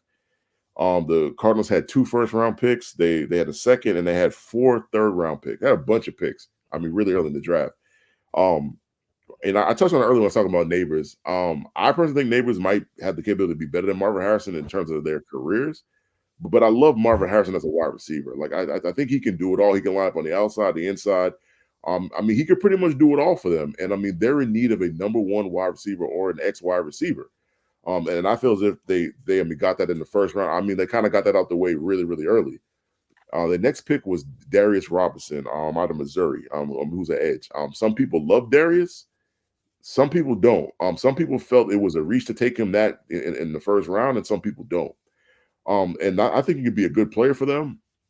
And the thing about the Cardinals is even though the Cardinals only won 4 games, like I mean, they lost a lot of games last year, but if you really watch their games for the most part, except for a couple games, were really close games. And they gave teams their best shot. And you got to credit the head coach for that, Gannon. I mean, Gannon had that team ready to play week in and week out. And they I mean, even though they weren't really playing for anything, that team played extremely hard. So I mean, like, what I felt like in the draft was like they addressed their corner position as well. Like they took, to me, 2 of the best corners outside of the tier 1 corners. They took Max Milton out of Rutgers, who like everybody was high on. I mean, Max had a great Senior Bowl. I mean, like he had a good combine as well. And they also took my guy and Elijah Jones, the guy that I wanted the Patriots to take later in the draft. They stole him from us in the third because I thought we could have waited. Maybe we could have got him in the fourth or the fifth, but they got him in the third. So I really like what they did at corner. I mean, I think they really upgraded their room, and I just think their corner position is going to be much better. Then another third round pick they had was Trey Benson, the running back out of Florida State, and I just think when team him up with what I mean James Conner, like I think that's going to be a really good 1-2 punch. For that team because I believe James ran for over 1,000 yards, even though he missed a couple games last year with injuries, and I think that's been James's issue his whole career. Once he got into the league, was he kind of gets these like knick-knack injuries and he misses a couple games here and there.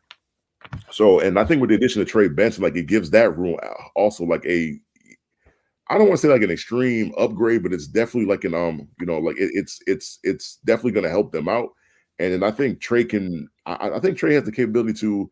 And I mean, he's got the capability to, like step in his first year and really make a difference. And then they also drafted another guy that I liked out of his name was Tip Raymond. He's the tight end. A couple of my mock drafts, I had kind of mocked him to the Patriots later in the draft. I feel like they got a steal on him too. I feel like he's going to be a really good tight end. And I think when you pair him up with Trey McBride, who was a stud last year, I think that's going to really upgrade them as well. And then they added a couple defensive pieces. Also, they added Dadrion Taylor Demerson out of Texas Tech. He's a safety. Wasn't super high on him, but they didn't draft him to the fourth round. So I feel like they'll plug him in there, and I mean he should be able to make a difference. They also drafted the edge out of Clemson, Xavier Thomas. I mean, so he was in the fifth round. I wasn't super high on him, but where they drafted him at, I think that's a pretty good, value pick for them. And also in the fifth round, they drafted Christian Jones, who was a tackle out of Texas, who a lot of people wanted to draft. And I mean, his slip in the draft was surprising to me because I thought he was more of a third to fourth round pick. But I mean, he kind of slid down the board, and I feel like the Cardinals got a good value out of him.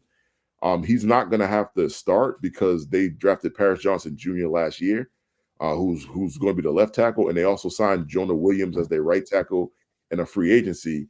So I mean, they're in a situation with Christian Jones where they can kind of develop him, and they're just not forced to start him day one. Like their last two picks was Tajon Palmer out of UAB and Jaden Davis, cornerback out of Miami. So like they had a lot of picks. I believe they had like 11 to 12 picks, and I think they did a really good job drafting. And I don't expect this team to only win 4 games next year. Like I definitely expect them to make a jump. I don't know about doubling their win total, but I could definitely see them at around 6 or 7 wins next year. Dre, anything for the Cardinals? I mean, somebody in the chat. Let me look at it real quick. I think that was Smoke. Smoke said Cardinals lost a total of 4 games lost 4 games by a total of 13 points last season. So the Cardinals, I think the Cardinals weren't necessarily a bad team to begin with. It was just, they didn't have that quarterback. Now, they did have some questions at the receiver position, but I think grabbing a guy like Marv is a great addition, and you're definitely getting Kyler number 1. You will get a guy like that. And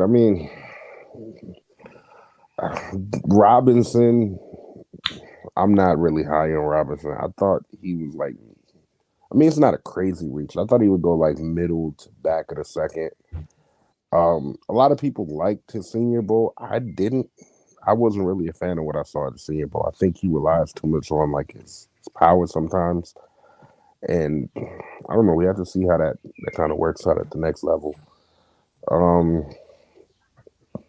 The Xavier Thomas pick, I really like Xavier Thomas. I think Xavier Thomas needs to be developed, but he could definitely become a really good player in this league. I think overall they did have a good draft, especially for having 7 picks in the top 100. I wish my team had 7 picks in the top 100. But yeah, I can't be mad at it. Man. They had a good draft. I had 7 trades in the top 100. Oh, and the Bando, they starting running back is James Conner right now, but I mean, in training camp, I mean, Trey might be able to beat him out. We The just, backup probably gonna be Trey. yeah, but I mean, I just think they're solid. I mean, I mean, they have a veteran in Connor. Hey, Bando, I took the Chargers too. So I took the Chargers too.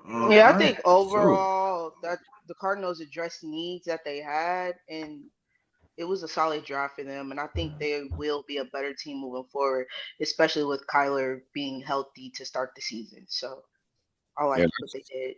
yeah, I just think they're in a tough division. I mean, that's their main issue. Like they're in the division with the 49ers, who is a Super Bowl contender. They're in a division with the Rams, who still have Stafford, who I mean, and you could argue in that division, Stafford is either the best quarterback or he's the second best quarterback in that division. And the Cardinals have the third best quarterback in that division. So, I mean, they're just in a tough spot, man. Like it's like it's a really hard division, and they got to try to find ways to win games. That's all. For sure. It's possible. I mean, I think they got a good nucleus right now, though. Oh yeah. All right. So for the last of our bottom 5, number 28, we have the Denver Broncos coming in at 28 today. Pop, start us off, man. Okay, with the Denver Broncos, there's a lot of uncertainty with that team, specifically at the quarterback position. Bo Nix, I didn't really like him coming out of Oregon to be a first round talent, but I do understand the Broncos needing to address that position. And I think pairing Bo Nix up with Troy Franklin, a wide receiver he's familiar with, will help him to start his rookie season. They still have Sutton. I believe they have Lil Jordan Humphreys. I'm not really sure about their wide receivers either. There's question marks with that. Their defense, I think, is pretty good. They did have some key pieces. I believe Justin Simmons left this year. But their defense overall is still a solid defense. I just have question marks with the coaching of Sean Payton and Bo Nix. That is my biggest question marks with this team. Is I just don't know how that offense is going to perform. Y'all lost Jerry Jeudy to the Browns this year. I just don't know, and that's the biggest issue. Also, their running back room, it's solid but can't stay healthy, so that's a issue as well. Um, it's just big marks. I don't know how this team is going to perform this season. Jamie.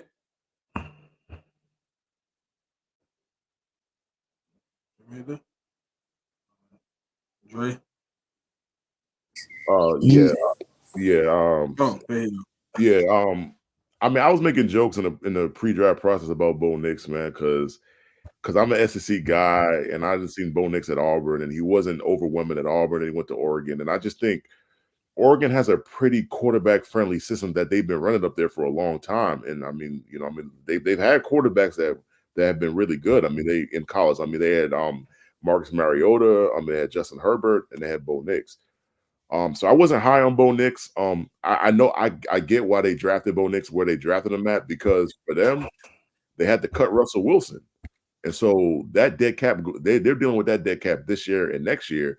So they have to have a quarterback on a rookie deal so that they can be able to do other things at free agency and like pay other positions. So I get doing that. My thing for Denver was they just didn't have that many picks in the draft. I think only like 5 or 6. So it's not like, and they got a lot of needs, and they just didn't have a lot of picks to really address those needs. Wide receiver wise though, like they still got Cortland Sutton. I mean, Cortland Sutton played up pretty well last year. They drafted Marvin Mims last year. I don't feel like they utilized Marvin Mims as much as they could last year, and I hope that they utilize him more this year coming up. They signed Josh Reynolds from the Lions. So I mean, like they actually have pretty good depth at that position. I mean, they got Tim Patrick, who I think he either tore an ACL or tore an Achilles last year, so he's coming back. And then they drafted Troy Franklin, which I agree with Pop. Like I really do like the fact that they drafted Bo Nix and they got a guy that he played with that he's comfortable with. So I think that should work out. I mean, my issue with Bo Nix is just how is he going to translate to the league?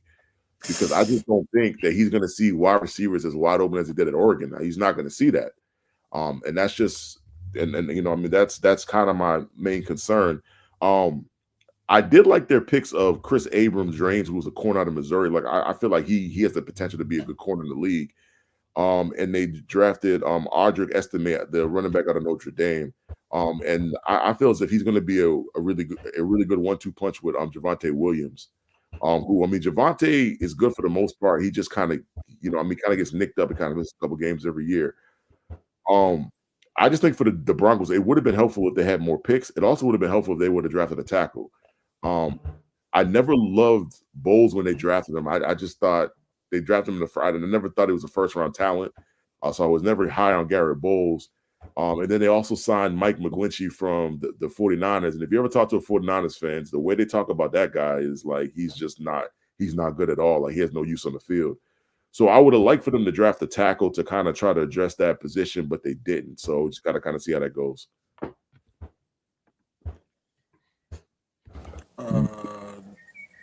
Yeah, go ahead, Dre. One thing I'll say about the Bo Nix pick, I actually like the Bo Nix pick for them. I think if there's any offense that Bo Nix should be good in out the gate, I think it would be a Sean Payton offense. I think Sean Payton's going to be able to tailor that offense to Bo Nix' strengths to get the most out of Bo Nix early on. And I think Sean Payton saw that, and I think he thought he would be the perfect quarterback for him, and that's why they took him where they took him. Yes, the Russell Wilson thing plays a little bit of a role in that, but I actually expect Bo Nix to surprise some people this year. And I wasn't really high on him during the process either. I didn't think he would be terrible, but I didn't think he deserved to be like a top 20 pick in the draft. But when the Broncos took him and I actually sat down and thought about it, I understand why they did it and how he could be a really good fit over there. So I'm expecting him to actually have some success early on. And Mick, I know you brought up Auburn and Oregon, and that's a conversation I would love to have one day down the line about why we kind of give guys a pass in the NFL if they're not in a good situation and they go to a better situation and then get better. But we don't necessarily do the same thing for college football players, like quarterbacks. The quarterbacks, if they leave a situation that might not have been ideal for them and they didn't really play up to the expectations, because Bo Nix was supposed to be one of the best quarterbacks out of his class. Like, he was highly ranked coming out of high school. So I just feel like sometimes we give the context for the NFL players. We don't necessarily do that with the college guys. Like Auburn, when's the last time Auburn actually had a good quarterback? And when have they ever had the infrastructure to be able to actually develop a quarterback? And this might sound like hate because I'm a Bama fan, but I promise you, I'm trying to be fully objective right now. I'm trying to keep my fandom completely out of it and just talk about what I see. And I think you got a point to Cam Newton. Like other than Cam, it's been very poor quarterback play out of Auburn. They didn't even develop Cam. Like Cam was already a good player when he stepped on campus. So it's yeah. I mean, Cam was Cam at that point. I mean, exactly. But I just don't think for Auburn, it's not just the quarterback position though. Like you can't even tell me a lot of wide receivers that played at Auburn that made it to the league. Really, it's just like running backs. Like it's running back, D-line, O-line. That's just what it is. The last one I can think off the top of my head, and this is nasty, is Darius Slayton. And I can't wait till he's not on my football team anymore.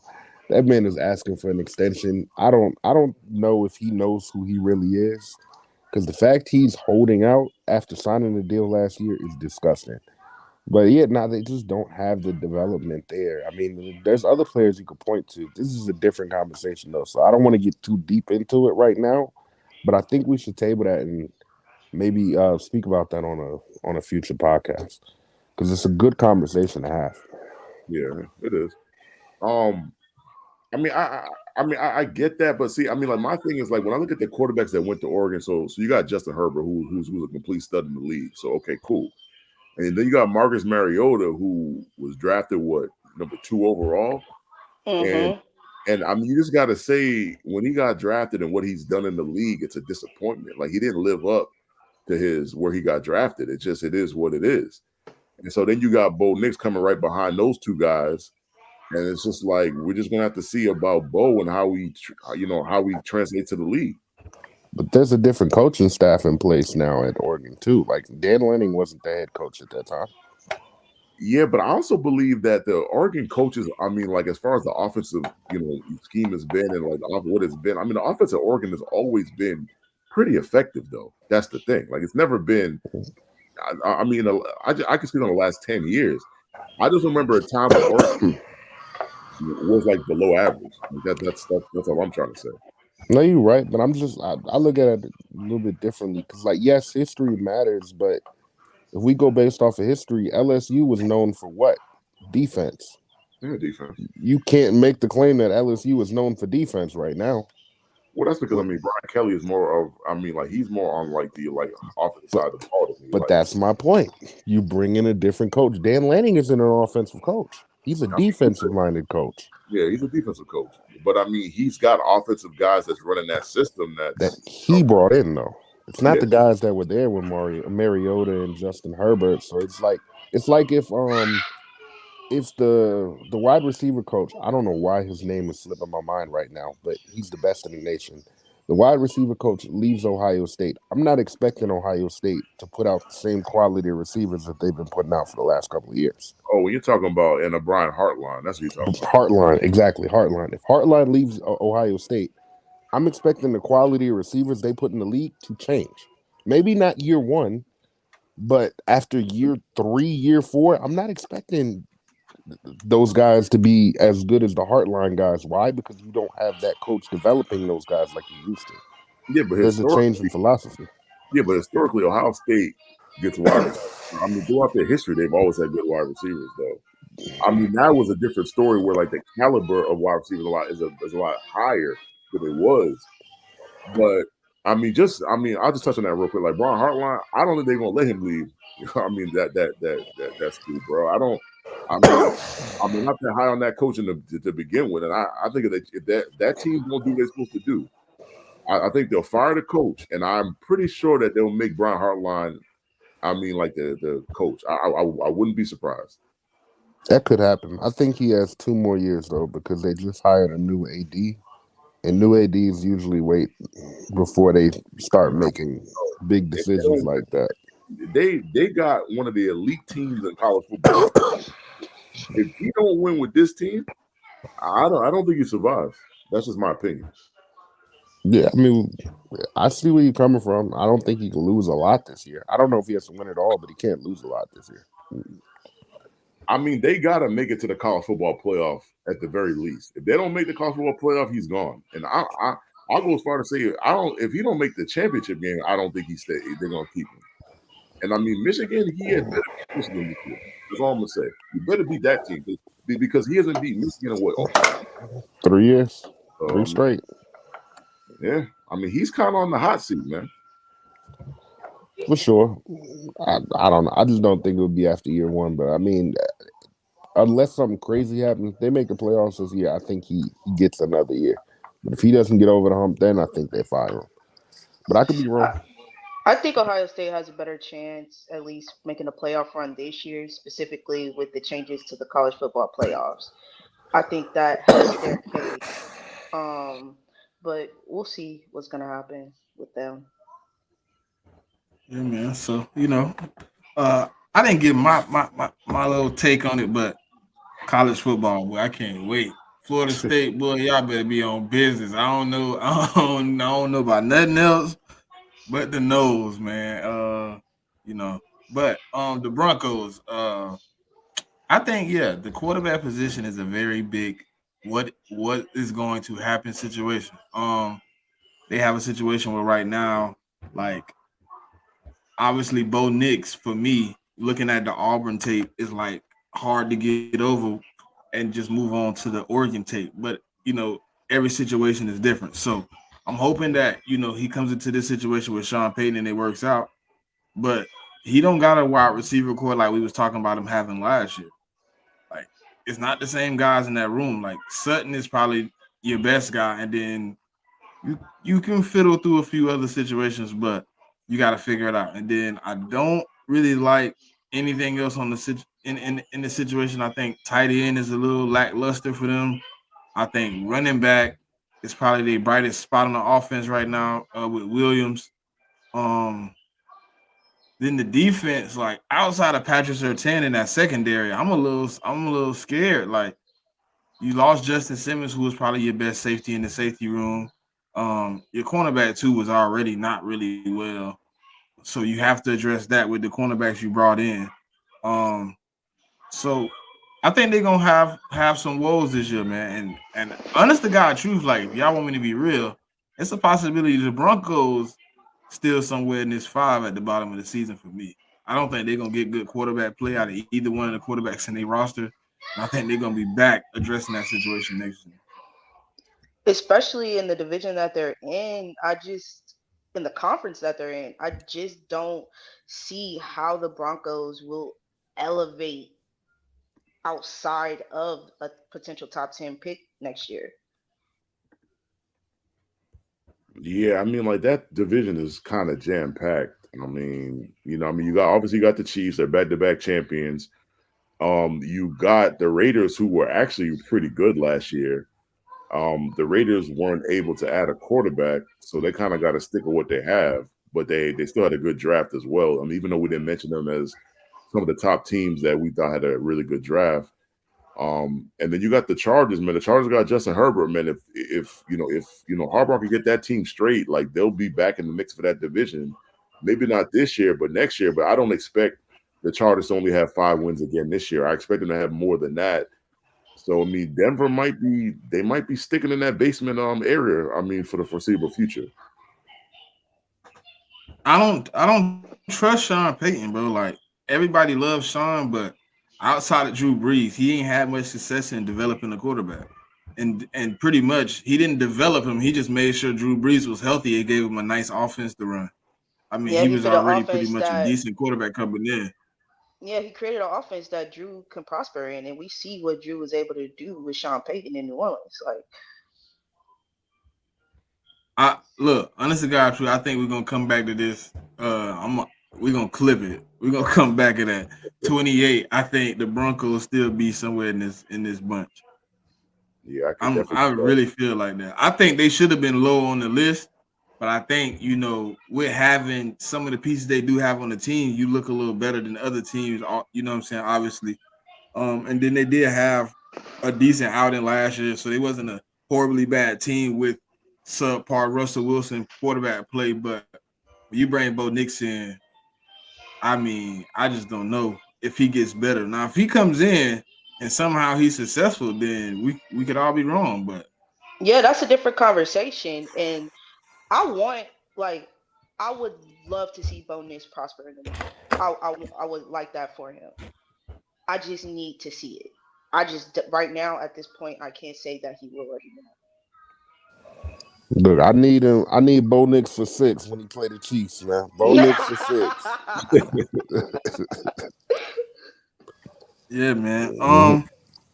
So yeah, man. So that's the list, man.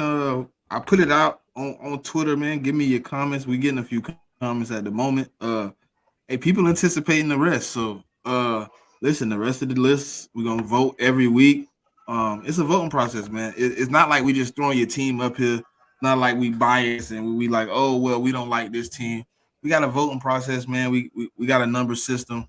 And you score out where you score out at. The Broncos got a little leeway, possibly because of the performance last year. You can't just down the team because you brought in a new quarterback. he could be successful. So you give him a little bit of leeway, but it's all subject to changes. Every week you put on the board, you can be at one week and probably be at 15 or 20 the next. You know what I mean? If you get a bunch of injuries and you losing bad, you can fall off, man. So all these are subject to change. No team is permanently gonna be at the bottom of the list.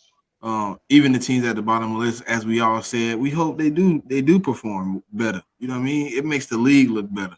It makes it easier for us to get up here and give y'all content week in and week out if they play better. If we got something to talk about. If they just go in and get blowed out every week and there's no competition, then what do we talk about? But um, and anything for the people, man. I know Dre said he want to run a space here, after the check down sometime soon. I know that's going on the agenda. Anything else y'all want to say to the people before we get up out of here? No, just thank you for continually tapping in with us. Like, subscribe, tell a friend to tell a friend to tell a friend to lock in with us, and we'll bring y'all more great content like this every Saturday. Yeah, man. I mean, I don't like to speak for all of us, but I'm gonna speak for all of us here. We all appreciate the people that do support. Uh, and yeah, if you want to come talk about what we just spoke about on this episode, I had a space up within the next 3 hours. I would say I'll have a space open. Y'all can come through. Y'all can chop it up. It's gonna be the check down chill space. We trying to run it a little bit more, so come through, man. Let's have some good conversation about any sport, music, life, whatever y'all really want to talk about, man. Just come through and tap in with us. Yeah, man. Yeah, we're gonna be in the check down chill space. Y'all can, if you got your notification bell on, I'm always on here, man. I'm always trying to give y'all some content. If you're an Eagles fan, I run multiple podcasts. Next week we do got the wrestling podcast coming out. So if you're a wrestling fan, man, if you got your notifications on, Wrestling with the Bros next Friday, 9:15. Gonna drop that for y'all, man, so y'all can have some things. It's gonna be right in the middle of the SmackDown situation, but we wanted to do that, man, so we can kind of give you a playback of Backlash, which is going down tonight, man. I think Anton gonna have a space for that also. It's on right So, now. oh yeah, it Backlash is on on right right now. now. Yeah. So Uh, it's on right now, but we're gonna have the cover of the space later on. So, man, we got a lot of things going on, man. We trying to bring y'all. So just lock in with us. Hey, look, we're gonna try to do some things for y'all, man. For keeping it with the podcast. We don't know what we're gonna do yet, but we're gonna work on some things backstage so we can, show some fan appreciation, man. Because we're going into our second season of being a podcast. We just want to show y'all we appreciate y'all for coming out every week, showing love. Um, Lock in with us on Twitter. We're gonna be in a space, man. Hopefully we can get some good vibes, some good conversation going. Uh, don't feel offended by where your team at, man. You know what I'm saying? At any point in time this season, you could be somewhere in the top five. You started in the bottom five, you end up in the top five. It can go either way, man. It's not necessarily going off a record either. Just because you the best record team don't mean you'll be the highest ranked team. You know what I mean? So we want to see everybody succeed. Thank you for coming out and showing some love for your team, man. Until next time, y'all know what it is.